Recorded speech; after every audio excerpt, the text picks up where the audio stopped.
चलिए आज बात करते हैं कुंभ मेला के बारे में, जो कि 13 जनवरी से 26 जनवरी तक आयोजित किया गया है। इस साल का कुंभ मेला अपने आप में बहुत अलग है। ये एक महाकुंभ है जो कि 144 साल में एक बार होता है और ये है 144 साल। ये महाकुंभ प्रयागराज में शुरू हो चुका है। सवाल ये है कि आखिर ये महाकुंभ इतना फेमस क्यों है। चलिए इसके हिस्ट्री के बारे में जानते हैं। कुंभ मेला का नाम दुनिया के largest gathering Guinness world record पर भी इसका नाम है।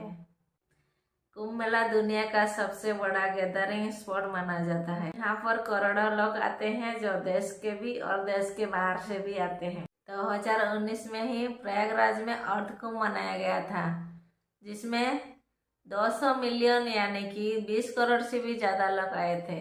यह अर्थ कुंभ 6 साल में एक बार होता है। प्रयागराज उत्तर प्रदेश में है। उत्तर प्रदेश की पूरी पॉपुलेशन 200 मिलियन के आसपास है, यानी कि इस फिगर से आप अनुमान लगा सकते हैं कि कुंभ मेला में कितनी भीड़ होगी।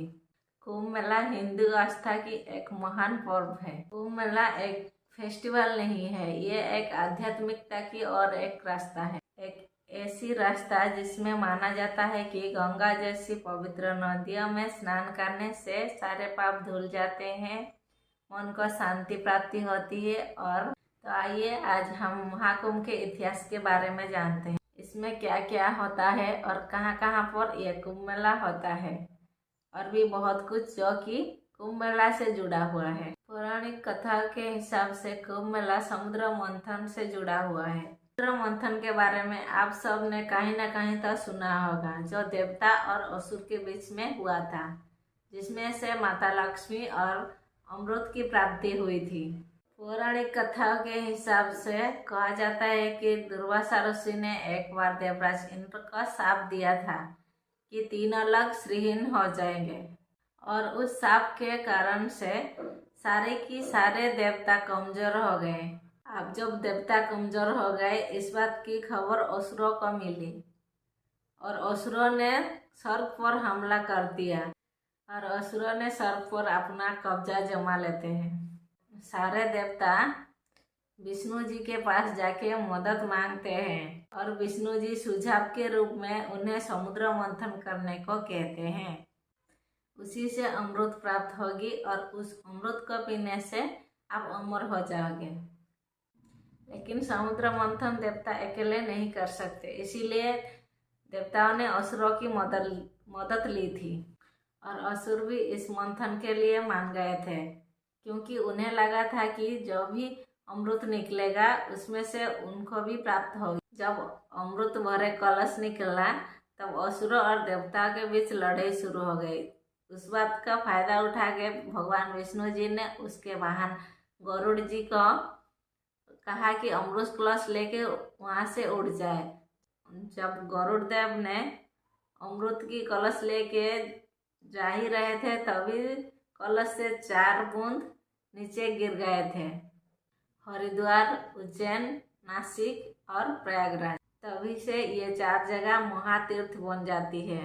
अमृत को पाने के लिए देवता और असुर के बीच 12 दिन तक युद्ध हुआ था, या कि मनुष्य के हिसाब से ये 12 साल के बराबर जैसे ही है। कुंभ मेला की विकास भारत की पुरानी परंपरा से बाहर निकल आता है, जैसे कि ऋग्वेदा के अनुसार समुद्र मंथन। समय के साथ साथ कुंभ मेला एकता और आध्यात्मिकता ज्ञान का प्रतीक बन गया। इस सम्मेलन में बहुत सारे संत, सन्यासी और भक्त का समागम होना शुरू हो गया है। कुंभ मेला 4 पवित्र स्थान पर होता है, जो कि पहला है प्रयागराज, गंगा, यमुना और सरस्वती। प्रयागराज त्रिवेणी संगम के लिए जाना जाता है, जो कि 3 नदियों मिलती है। दूसरा स्थान है हरिद्वार, जहाँ पर पवित्र गंगा नदी पहाड़ों से नीचे उतर आई है। यहाँ पर लोग गंगा स्नान करते हैं अपना मन और आत्मा की शांति के लिए। तीसरा स्थान है नासिक, जो कि गोदावरी नदी के किनारे है। और चौथा स्थान है उज्जैन, जो कि शिप्रा नदी के किनारे स्थित है। कुंभ मेला इस 4 स्थान में से किस स्थान पर होगा ये डिसाइड होता है एस्ट्रोनॉमिकल अलाइनमेंट के हिसाब से, जो कि 12 साल में होता है। कुंभ मेला के अलावा हर 6 साल में एक बार अर्ध कुंभ मेला मनाया जाता है, जो कि हरिद्वार और प्रयागराज में मनाया जाता है। इस साल के 6 साल पहले यानी कि 2019 में प्रयागराज में ये अर्ध कुंभ मनाया गया था। आखिर यह कुंभ मेला में होता क्या है? यहाँ पर शाही स्नान होता है, गंगा आरती होता है, इसके साथ ही साथ हवन और पूजा भी होती है और साथ ही साथ पिंडदान भी होता है। इसके साथ ही साथ मठों से बहुत सारे संत और साधु भी आते हैं। कथा और कीर्तन के भी इवेंट सारे होते हैं। अलग अलग राज्यों से भी बहुत सारे लोग आते हैं जो कि अपना अपना कल्चर को प्रेजेंट करते हैं। यूनेस्को ने कुंभ मेला को intangible cultural heritage of humanity के रूप में पहचाना है। महाकुंभ मेला को सरकार ने अब जिला घोषित कर दिया है। हालांकि ये डिस्ट्रिक्ट टेम्पररी है। जैसे ही महाकुंभ मेला खत्म हो जाएगा इस डिस्ट्रिक्ट को भी डिसॉल्व कर दिया जाएगा। महाकुंभ मेला सिर्फ एक फेस्टिवल नहीं है, ये भारत की संस्कृति, आस्था और इतिहास की जीवंत प्रतीक है।